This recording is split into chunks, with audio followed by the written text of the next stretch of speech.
Class will be starting shortly. I'm just waiting for the speaker to join.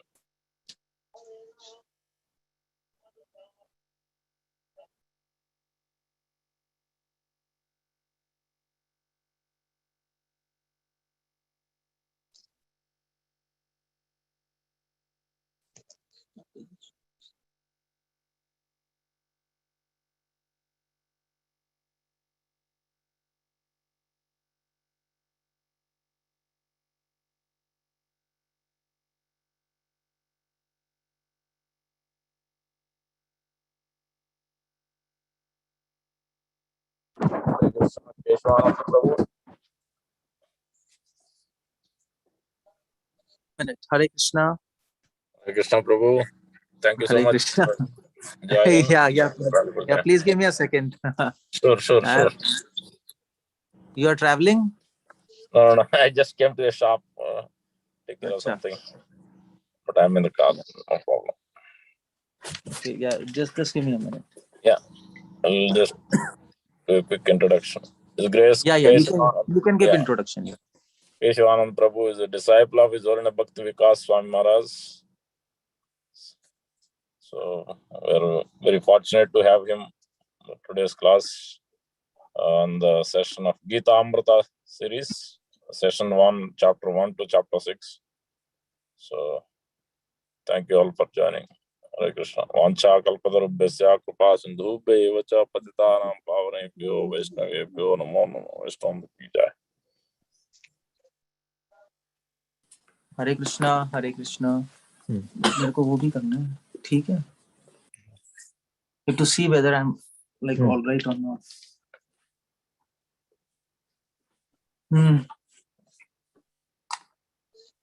Okay, Prabhu, is my voice audible?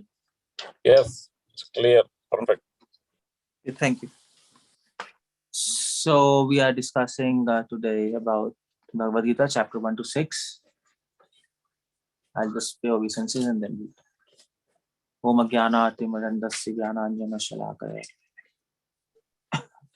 Chakshurunmilitam Yena Tasmai Shri Namaha Nama Om Vishnu Padaya Krishna Prishthaya Bhutale Srimate Bhaktivedanta Swamiti Namine Namaste Saraswati Deve Gaurvani Pracharine Nirvishesh Shunyavadi Paschadishta. क्या हो क्या रहा है? Can you just keep quiet? Okay. So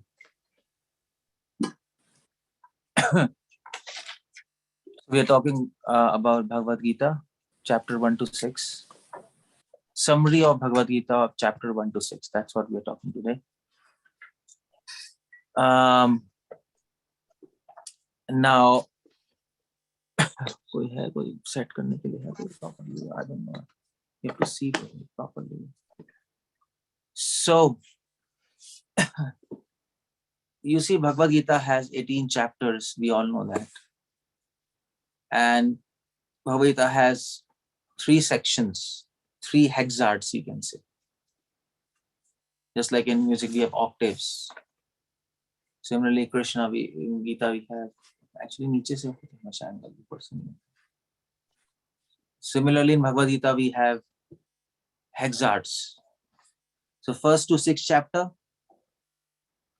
and then we have middle 6 chapters and the last 6 chapters. So traditionally, the acharyas, Gaudiya Vaishnava acharyas, they have divided Gita into 3 parts.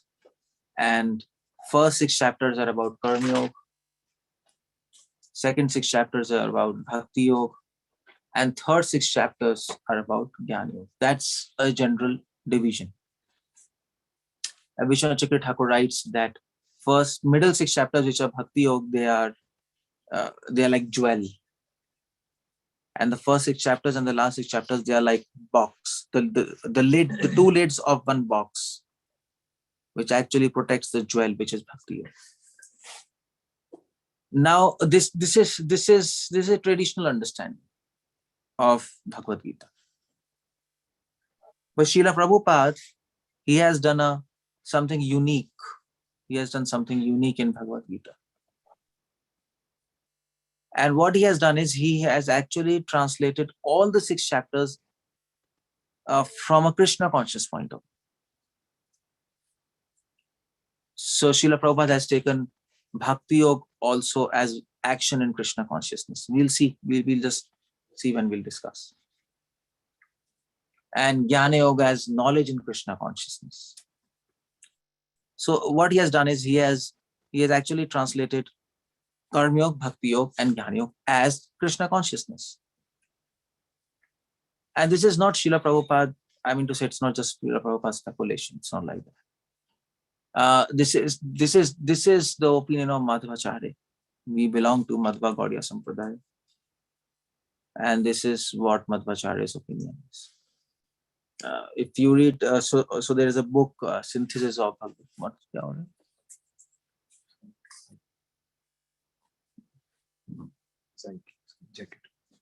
Well, it's getting recorded there. It's not a big thing. Okay, that's okay. So we have a book, Synthesis of Bhagavad Gita by B. N. Sharma, and he writes in that book that what Madhvacharya has done, no previous acharya has done when writing commentary on Bhagavad Gita. He has synthesized, he has linked Karma Yoga, Jnana Yoga, and Bhakti Yoga into one. And from a devotional point of view. So if Srila Prabhupada and even Bhaktivinoda Thakur takes that viewpoint, although many of the previous acharyas, they take Karma Yoga as different, Jnana Yoga as different, Bhakti Yoga as different. But well, we'll talk what Srila Prabhupada has done in Bhagavad Gita. So that when you read Bhagavad Gita, you will understand what Prabhupada is writing in his purports. Now, when you talk about first 6 chapters, it is Karma Yoga. Now, what is Karma Yoga? According to Srila Prabhupada, karma means action, yoga means linking. Any action which helps us to link with God, that is Karma Yoga. So all actions are not karma. So any action which helps to link us with God, that is devotional action, obviously. That is devotional action. Because that action is helping us to link with God. Simple.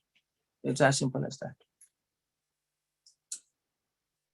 क्या हो रहा है मतलब या तो बैठना नहीं translation. Oh yeah, somebody has to translate that. He can't do. You have to go and do it and translate that. If they need translation, they have to do that translation. I think it's how. किसी और को translation चाहिए तो. Okay, so in that sense, Karma Yoga means action which helps us to link with God. That is very important to understand, because any action which helps us to link with God, that is devotional action. Simple. As simple as that. So Srila Prabhupada, that's why many times he writes Karma Yoga as Krishna conscious activities. Prabhupada writes that, as simple as that. Krishna conscious activities. So keeping this in mind, we have to understand first 6 chapters. Now what's happening in first 6 chapters? The first chapter is, I think, what's the first chapter? Observing the armies on the battlefield of Kurukshetra. That's the first chapter, chapter 1. Now that chapter is very important because that is a chapter which forms the basis of entire Bhagavad Gita. Although many devotees, they don't give so much importance to chapter 1, but actually that is a chapter which defines what Bhagavad Gita is going to give us. Now Bhagavad Gita, what Krishna is trying to do in Bhagavad Gita, observing the armies on the battlefield of Kurukshetra. It's all about observation. The Pandavas and Kauravas, they are facing each other on battlefield of Kurukshetra. Krishna is also there. Pandavas, the leader of Pandavas is, at least in the battlefield, is Arjuna. Everybody knows that. And he denies to fight. And Duryodhana, on the other hand, he wants to fight. And Krishna here, he also wants the fight to happen. But the difference between Krishna's observation and Duryodhana's observation is very different. Krishna wants to fight because he is seeing, he's observing that this fight will lead to establishment of dharma.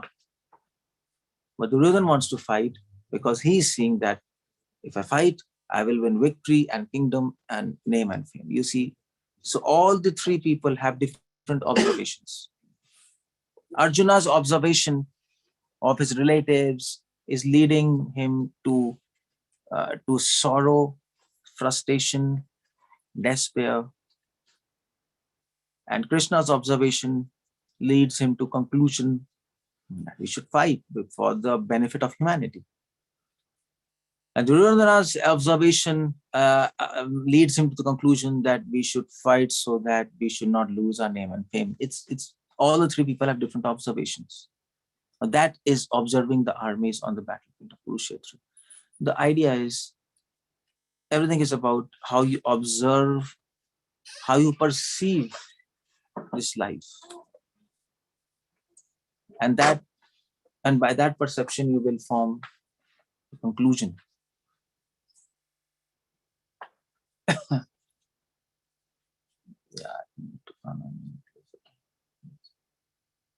So by that perception you have a conclusion in your life,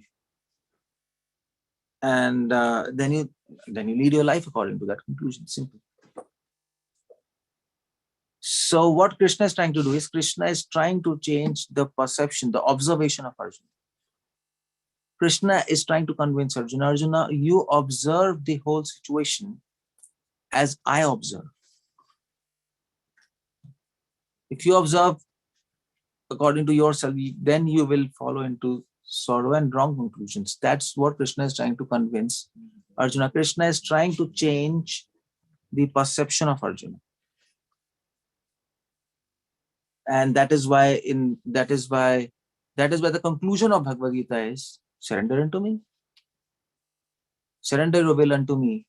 Think like me. That's what the idea of Bhagavad Gita is. So you see, first chapter is so important. The first chapter helps you to understand that at the present stage, when we are not connected to Krishna, when we are not Krishna consciousness, we are self-conscious and we are observing the entire world and ourselves according to our own viewpoint. And that is why, like Arjuna, we will fall into sorrow and despair. But if we do devotion, we surrender to Krishna, then we will start seeing this world as Krishna is seeing. That's very important. This is what is Bhagavad Gita all about.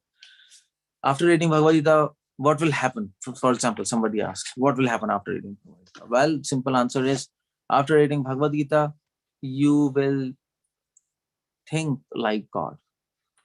You will not become God, but you will think like God. You will not do what you will. You will in inverted commas what you want. You will not do what you want. You will do what Krishna wants. Or in one line, after reading Bhagavad Gita, what will happen is something is happening. Somebody has to see this water. So after reading Bhagavad Gita, what will happen is you will see this word through the eyes of Krishna. We will not see this word through your own eyes. That is the conclusion of Bhagavad Gita.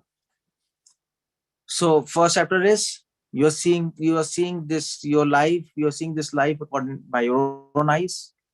And when you read through Bhagavad Gita, in the end, your mind will be trained to see the entire situation through the eyes of Krishna. That is called Krishna consciousness. When you start seeing everything as Krishna sees, the Krishna conscious. Like for example, an ordinary person sees this material world as full of enjoyment and as permanent. But Krishna sees this material world as full of sorrows and impermanent. So after reading Bhagavad Gita, you will also start seeing it like this, isn't it? Or you will try to see it as Dukhalyam and Ashashvatam. So that's why first chapter is very important. First chapter helps us to understand where we are. And then when you know where you are, then you can, and then you know where you want to go, then you can decide the path. If you don't know where you are, then how do you decide the path and what do you do? So that's chapter 1.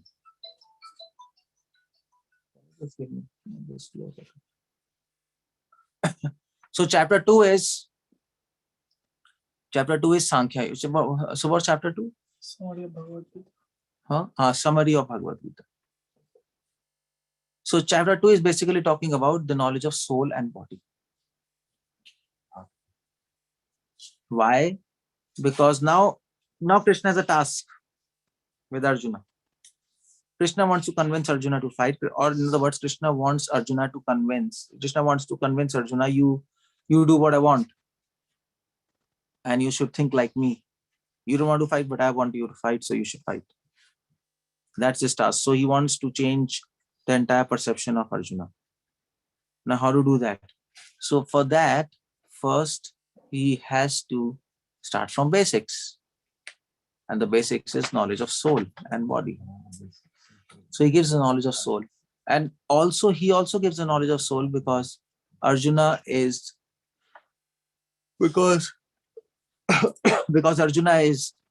full of sorrow and frustrated. So now the knowledge of soul will help Arjuna to come out of frustration, isn't it? Come out of frustration and come out of sorrow.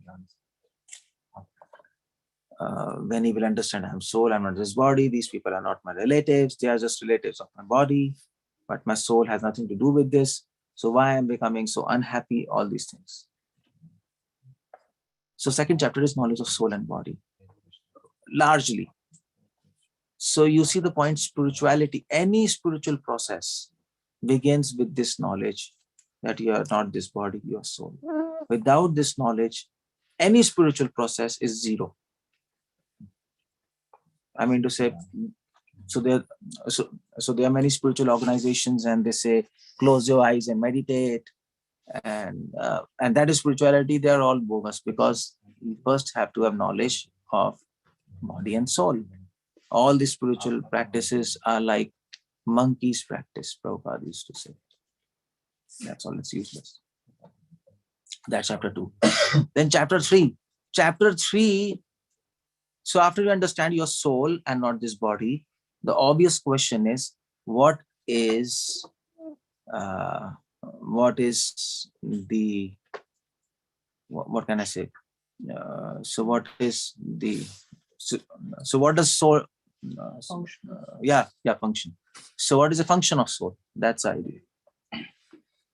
So what's the function of soul? In your soul, then you have, okay, if I am soul, so what's the function of soul? What soul does? If your soul, what we are supposed to do when I know I am soul? If I am body, then function of body is to eat and sleep and whatever. What's the function of soul? Then there's a third chapter, Karma Yoga. Now Karma Yoga teaches us that the function of soul is to act. Karma means action. The function of soul is not to meditate. That's not the function of soul.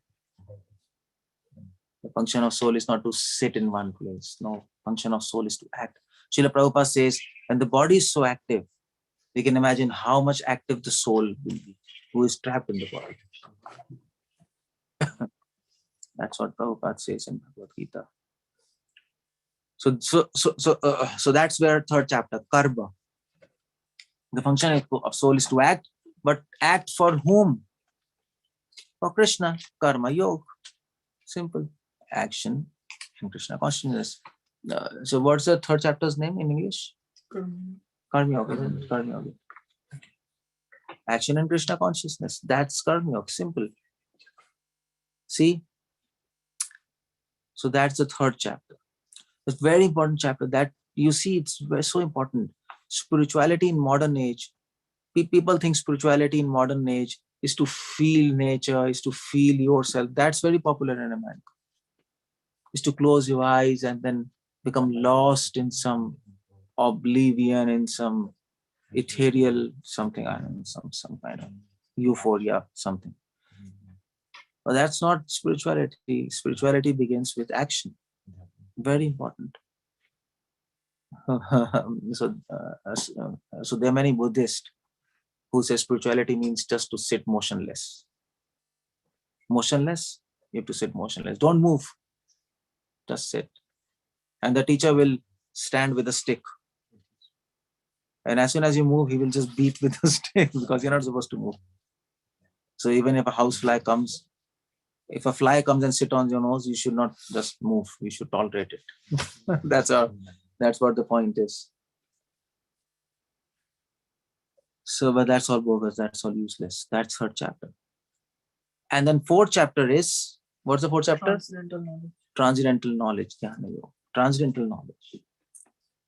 So when you act for Krishna, then what happens is, then you will get, then slowly by action, by acting for Krishna, you will get knowledge. You will get some realizations. So, like for example, when you start doing something, then you get experience. Am I right? Then you get experience. If you start working, if you start working in farms, then you get experience of farms. If you start working for cows, then you get experience with cows. So that's fourth chapter, transcendental knowledge. When you start acting for Krishna, you start getting experience, you start getting realizations and knowledge. Knowledge of Krishna. You're working for Krishna, you start getting knowledge of Krishna. You start getting knowledge of service. You're working for Krishna, that's called service. And by working and by serving Krishna, you will start understanding what is service. That's the idea. That's fourth chapter, knowledge. What is service? What is Krishna? Who is Krishna? You will start understanding this. That is called transcendental knowledge. And then when you get knowledge, then the fifth chapter, what's fifth chapter? Action in Krishna consciousness. Then you become Krishna conscious. Am I right? You get knowledge of Krishna, start getting knowledge of Krishna, experience what is service. You start becoming conscious of Krishna. And then you act with that consciousness. You don't stop action. It's not that you stop action. Am I right? So if suppose you're working for cows, you're taking care of cows, then you start getting realization, then you start getting experience how to take care of cows. And then you take care of cows much better and you act more.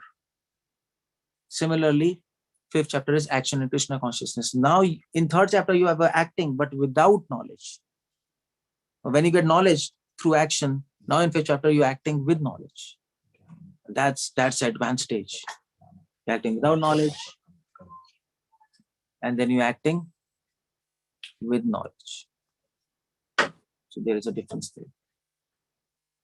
So you see, these chapters are like ladders, the steps of ladders, and you're advancing one by one.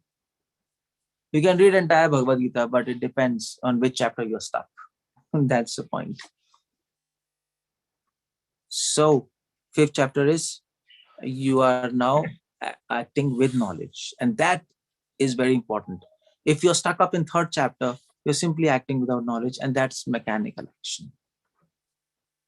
If you're stuck there, if you're stuck up in the fourth chapter, then you are getting knowledge, but you're not acting. So then you become scholar. The fifth chapter is you combine third and fourth chapter and you act with knowledge. After getting knowledge, don't stop action. That's the idea. After getting knowledge and realizations, don't stop action. Still keep on acting for the benefit of mankind and for the benefit of your soul. You see, that's very important because people think after I become advanced, after I get realizations, now I don't need to act. Acting for services, new devotees will do for me, not so much important. But no, all services are equally important at early stage or at advanced stage. So the difference is Initially you're acting without knowledge, afterwards you're acting with knowledge. So there is a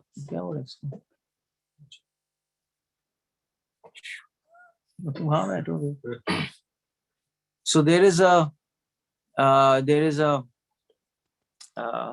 Zen saying. So there's a Zen saying, it is said. So one Zen master, he said that that when you are new, you broom the floor and you cook. You sleep and then you get up and do meditation. And when you become advanced, then you broom the floor, you cook, you sleep, and then you get up and do meditation. Yeah, same thing. And what's the difference? The difference is initially you're acting without knowledge, afterwards you're acting with knowledge. That's it. That's it. You're new, you chant Hare Krishna, distribute books, eat prasad, sleep. When you become advanced, you chant Hare Krishna, distribute books, eat and sleep. What's the difference? Difference is now you're acting with knowledge. Difference is initially you're on 3rd chapter and later you are on 5th chapter. That's a big difference. Externally you can't see, but internally there's a difference. That's the idea. That's the 5th chapter. Now 6th chapter is Dhyana Yoga. So what's in English? Dhyana in English. 6th chapter is Dhyana Yoga. Now what is 6th chapter teaching us? 6th chapter, Krishna says, well, there are Dhyana yogis who do asana, pranayam and all these things. But Krishna says the idea is you don't follow the process of Dhyana Yoga. Don't do pranayam, asana and all these things. But what you do is you take the principle of the process. The process is yam, niyam, asana, pranayam, dharana, dhyan, samadhi, ashtanga yoga. But the principle is focus. Dhyan means focus. So we can take the principle, leave the process. That is intelligence. So what we do is 6th chapter, what Krishna is telling, you do action in Krishna consciousness with focus and attention. Don't lose your attention, otherwise you'll fall down. That's the whole idea. Do devotion with attention, and that's why there is offense. Last offense, what's that? What's the last offense? In English, what do you say? To be inattentive while chanting. It's attentiveness, you see. So 6th chapter Krishna, I mean to say for devotees, what's the conclusion of 6th chapter? Because devotees' conclusion of 6th chapter is take the principle, leave the process. Be alert while doing devotion. Otherwise, Maya will make you fall down. Be focused, be attentive. So that is called Dhyana Yoga. Now, that is first 6 chapters. And then when you do action in Krishna consciousness with focus, with attention, with alertness, then you enter the 7th chapter, which is, what is the 7th chapter? Knowledge of the absolute. Then you enter 7th chapter. Then you start getting realizations about knowledge of absolute truth. That some other speaker is going to talk about later in this Gitamrita classes. So that's what about 6th chapter, and I hope I made it easy. Now when you read Srila Prabhupada Prabhupada, you will understand how Prabhupada and what Prabhupada is writing. How Prabhupada has translated all the chapters of Bhagavad Gita from a Krishna conscious point of view and taken the essence of those chapters so that it helps us practically. Hare Krishna, Srila Prabhupada ki jai. So any questions, anything? Otherwise, I'll just stop here. I just want to take some questions. Yeah. Thank you so much for simplifying the understanding of the first 6 chapters, Keshavananda Prabhu. Yeah. Nice. If you can elaborate, I don't see anyone has questions yet, but had this in mind in the last section of the second chapter. So where Arjuna is asking about the one who is self-realized, how does he act, how does he work, how does he walk. So if you can elaborate on that, the last section that gets repeated in multiple chapters, same point but in a different ways. So if you can elaborate that. Yeah, that's a good point. Second chapter, last, I think, which is at Sita Pragasya Ka Bhasha, was that 2.54? Yeah. Yes. 2.54. So Krishna asks, Arjuna asks a question to Krishna. 4 questions actually. He asks 4 questions to Krishna. Let's see, what's that? 2.54. Let me have a look there. 2.54. Okay, here is the thing. So Arjuna asks, Sita Pragasya Ka Bhasha, Sita Samadhitasya Keshava, Sita Dhi Kim Prabhashit Kim Asita Prajeta Kim. So he says, Krishna, what are the symptoms of one whose consciousness is thus merged in transcendence? How he speaks, what is his language, how he sits, how he walks. 4 questions. How does a Krishna conscious person speak? What is his language? How he sits and how he walks. Simple.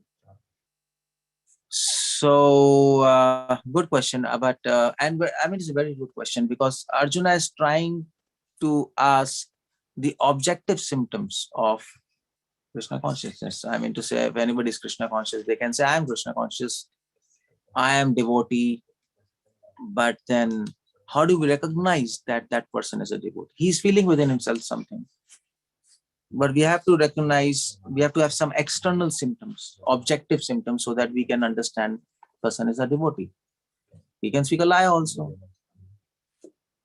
So what are the objective symptoms? That's very important to understand.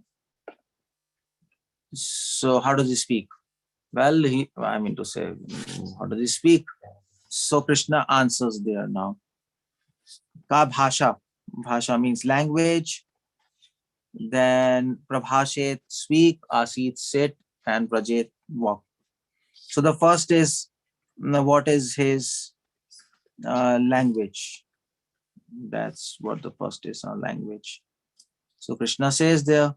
So 4 questions and 4 verses. 2.54, 2.55, 55, 56, 57, 58.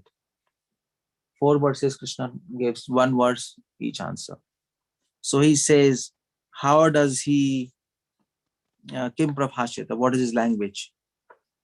So Krishna says here, Prajahati adakaman sarvan parthamanogatan atmani eva atmana tushta sita pragyasita tuchyate. When a man gives up all varieties of desires for sense gratification which arise from mental concoction, when his mind thus purified finds satisfaction in self alone, then he is said to be pure transcendental knowledge. What is the language of that person? Now, language here means language here means let's say language here means body language. Not speaking is different. Speaking is different. Language here means what is his body language.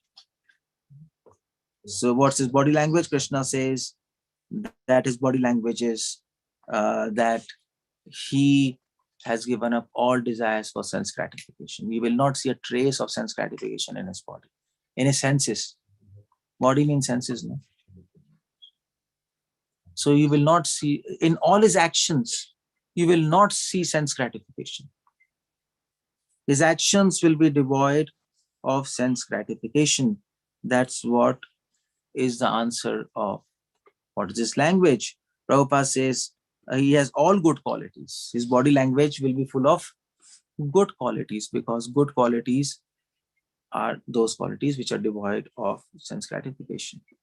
Good actions are those actions which are devoid of sense gratification. Bad actions and bad qualities are those qualities which are full of sense gratification. So that's what is his body language. And then how he speaks, 56th verse. Krishna says, Dukheshu anudyogam na sukheshu vigata spriya vitaraga bhaya krodha sitadhi mune ruchyate. Same, huh? Vitaraga bhaya krodha. Chitadimuni uchyate. So what's that word? Vidraga bhyakrata manna. Same, actually same is coming. 56. So 56, Krishna says here, Dukeshwanu, the one who is not disturbed in mind even amidst threefold miseries, or elated when there is happiness, is free from attachment, fear, anger, is called sage of steady mind. How does he speak? This is the answer. Now, speaking means basically, how does he speak? The question is, how does he speak? Now, this verse seems disconnected. Krishna is saying he's not disturbed within threefold miseries, free of anger, attachment, and fear. But the question was, how does he speak? So do you have to give communication seminar or what? Now Krishna is saying, well, if you are disturbed, your speech will be disturbed. Am I right? So how do you know? So how do you know person's state of mind? By his speech, by his words, by talking to him. So Krishna is saying his speech, the liberated person, how is his speech? His mind is undisturbed, which you can recognize through his speech. Words are the so what do we say? Words are the mirror of mind. By words you can you can know what's the state of mind. Person is angry, he'll shout. Person is in fear, his voice will stammer. Right? Person who is attached, he will speak words which are full of flattery or something to please. So that's the answer. How does a liberated person speak? Krishna says, well, the question is, what is the state of mind of that person? Krishna says he's not disturbed even in threefold miseries of life. Even in miseries, even as greatest of miseries, if you talk to such a person, if a liberated person is in complete miserable state, and if you talk to him, he will still talk about Krishna. You see, because he's undisturbed. That's the idea. How does a devotee speak? He'll always speak about Krishna. But the idea is, you have to check. I mean to say, we all can speak about Krishna, but the test is, can you speak about Krishna when you are in a miserable state? When in problems, then can you speak about Krishna? When somebody is doing something against you, then can you speak about Krishna? Then people will start abusing. Am I right? Then people start abusing. Then people say, blah, blah, blah, whatever. You don't talk about Krishna.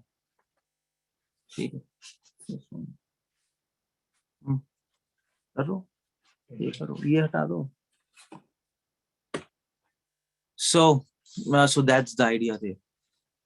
That is why the next question, how does he speak? This is 56 is the answer. How does he speak? He'll always speak about Krishna, even in the greatest of miseries. He'll always glorify Krishna and his devotees. That's how. 56. And then is, how does he sit? Let's see. How does he sit? That's 57th verse. Krishna says, in the material world, one who is unaffected by whatever good and evil, neither praising it nor despising it, is firmly fixed in perfect knowledge. How does he sit? How does he sit doesn't mean, I mean, he's sitting like cross-legged or that's not the point. How does he sit? He will sit firmly in praise or when he's criticized. He will sit firmly on the lotus feet of Krishna. Whether he's praised, whether he's defamed, in good or evil, his mind will be completely attached to the lotus feet of Krishna and the holy names of God. He will not budge an inch here and there. That's how he sits. That's how he sits. He will always glorify devotees and the Supreme Lord. That's what it goes. And then how does he walk? Text 58. Yada samarate chayam kurmo angene vasarvasha indriyani indriyarthebhya tasya pragya pratishtita. Text 58. Krishna says, how does he walk? He walks like a tortoise. Liberated soul walks like a tortoise. And that's very interesting. Why? A tortoise, whenever he wants, he will take out his limbs. And whenever he wants to rest, he will retract his limbs in his shell. So that's what a liberated soul does. Whenever he wants to serve Krishna, he will be active. And when there is no service, he'll simply chant and enter into trance like a tortoise. So that's how he walks. That's how he walks. So this is so important. Verse here, 4 questions, 4 verses, and then 59, and that will continue. So you see, these 4 verses, these 4 questions are objective symptoms. They are like objective. You can see a person and tell whether he's Krishna conscious or not. You can see a person. You can see his body language. You can see whether he's disturbed in threefold miseries or not. You can see whether his mind is completely attached to Krishna. You can see how does he walk. Walk means if he's serving Krishna, his mind is fixed on service. He's chanting, his mind is fixed on chanting. It's not that when he's chanting, he's thinking of service. When he's doing service, he's thinking of chanting. It's crazy. It's like a tortoise. When there is a lot of politics around you, still you are completely undisturbed and you're simply glorifying Krishna and devotees. Then you are liberated soul. So you see all these, this is a very nice 4-word questions which can help us to understand whether we are Krishna conscious or not. Truly, are we deceiving ourselves or we are truly Krishna conscious? And it also helps us to identify who is Krishna consciousness. To the degree we have these symptoms, to that degree we are Krishna conscious. It helps us to understand how much elevated we are. It helps us to actually see how much elevated other devotees are, so that we can take good elevated association and help others who are not so elevated. That's all. To give us discrimination. These 4 verses gives us discrimination, discriminatory power. So that's about this section about Sita Prakasya Kamash. Thank you, Prabhu. Amritanand Prabhu has a question. Go ahead, Amritanand Prabhu.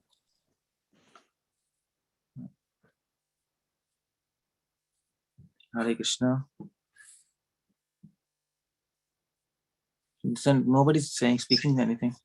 Looks like he dropped off. Amritanand Prabhu, I think he rejoined again. Amritanand Prabhu, go ahead with your question.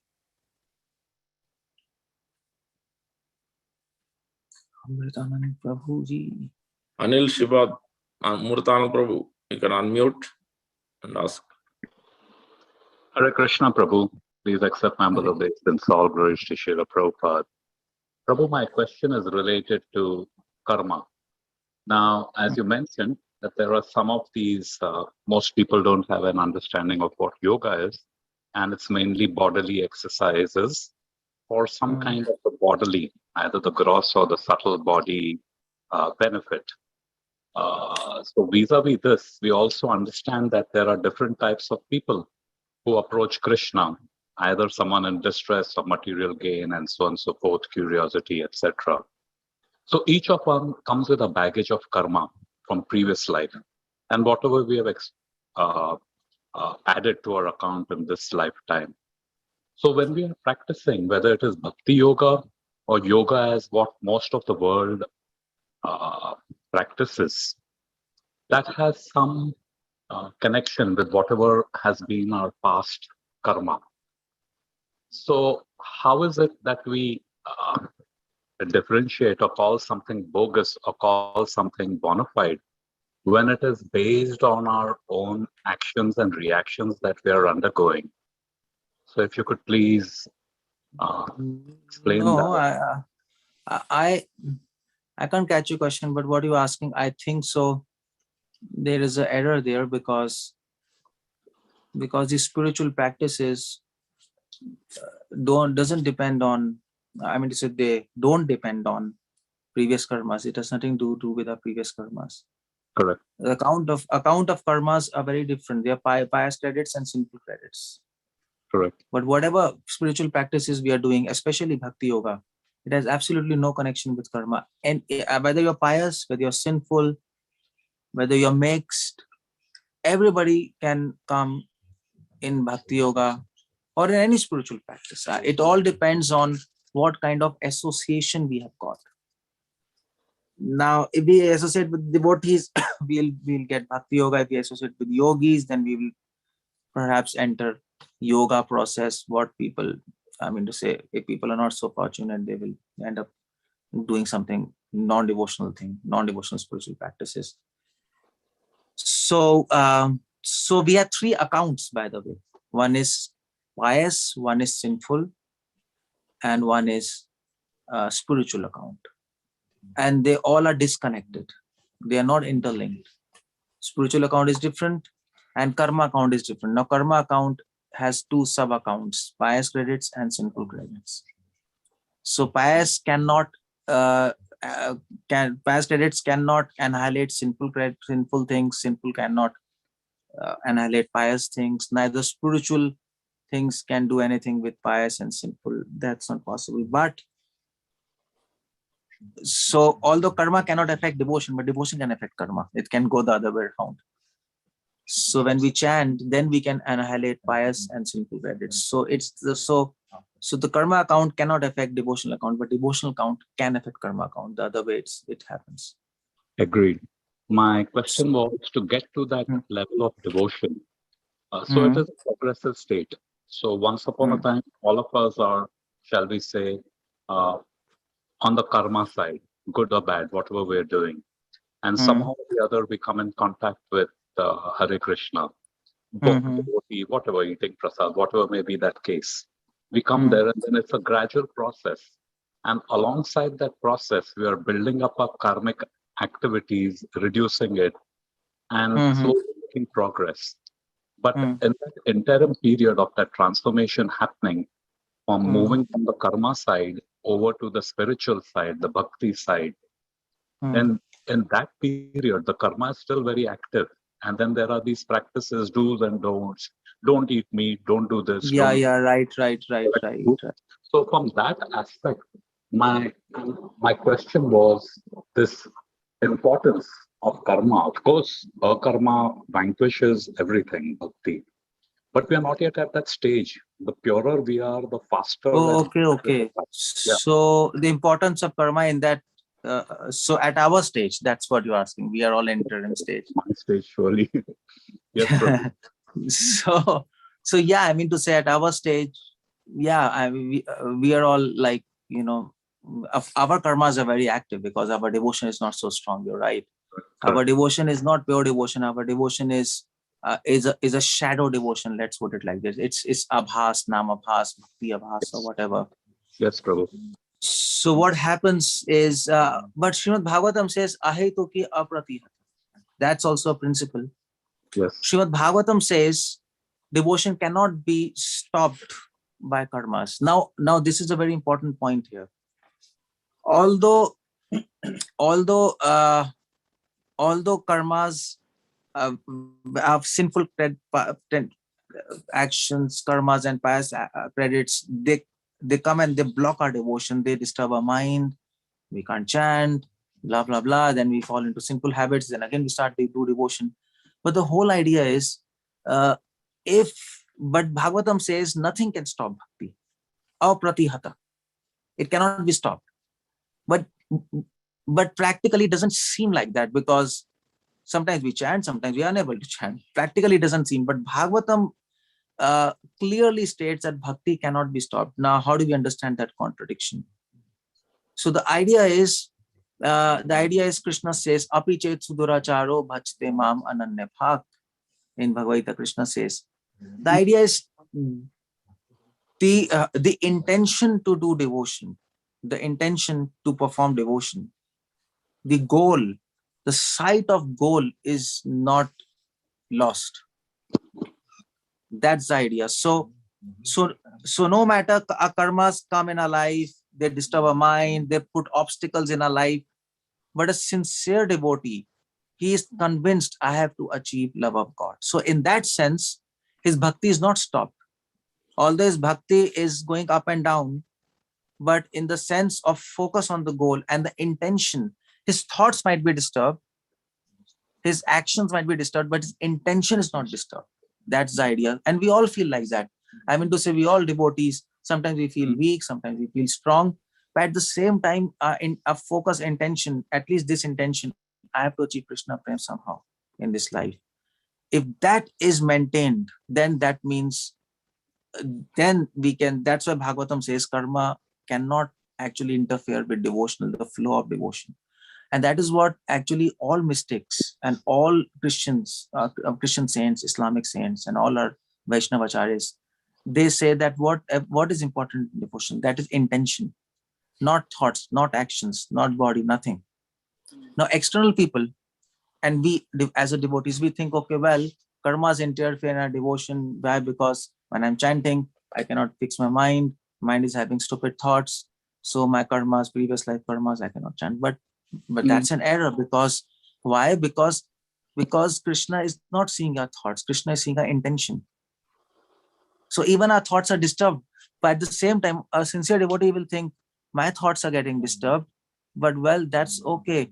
I want Krishna and I want my mind to become pure. It's nonsense. We understand that. So in that sense, our devotion is still the same as it was previously, but with a difference. Previously, even our thoughts were fixed on Krishna, but now our thoughts are not fixed on Krishna, but our intention is the same.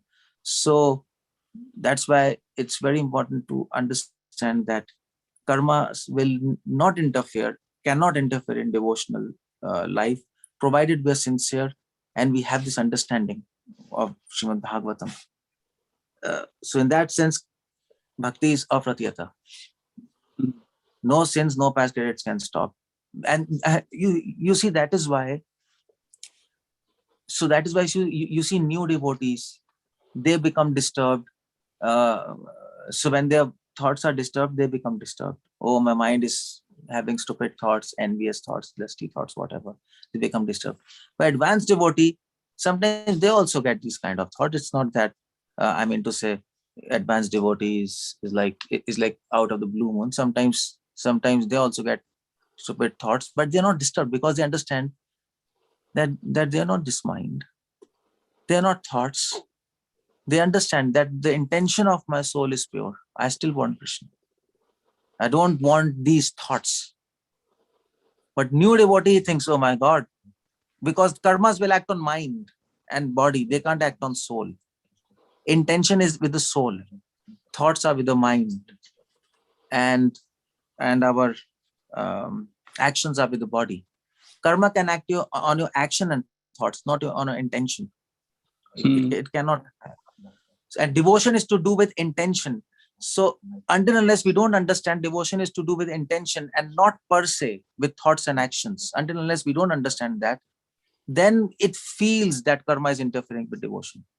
Once we understand, devotion has nothing to do with actions and thoughts, it's to do with intentions. And actions and thoughts are favorable to those intentions if they're used in proper sense to actually nurture our intentions. Then karmas cannot, then we understand karmas are not interfering with our devotion. So this is how, I mean, I think I think I've explained. I don't know whether it's okay. I explained it like that. Yes, I don't Prabhu. know. Thanks for the explanation. Clarified. Thank you. Thanks. Hare Krishna. Hare Krishna. Thank you, Prabhu. Hare Krishna. Thank you. Hare Krishna. I think those are the only questions so far, Prabhu. Okay. Okay, thank you for this forum. Very nice. Thank you for giving your valuable time. Hare Krishna. Hare Schedule another Krishna. session. Thank you, Prabhuji. Next Hari year. Om. Yeah. Dhanavad Vansha Pranam. kalpatarubhyascha. Kalpatarubhyascha कृपा सिंधु भ्यो नमो Hare Krishna, Srila Hare Prabhupada ki Krishna, Krishna, Srila Jai. Prabhupada ki jai. jai. Quick announcements and then we'll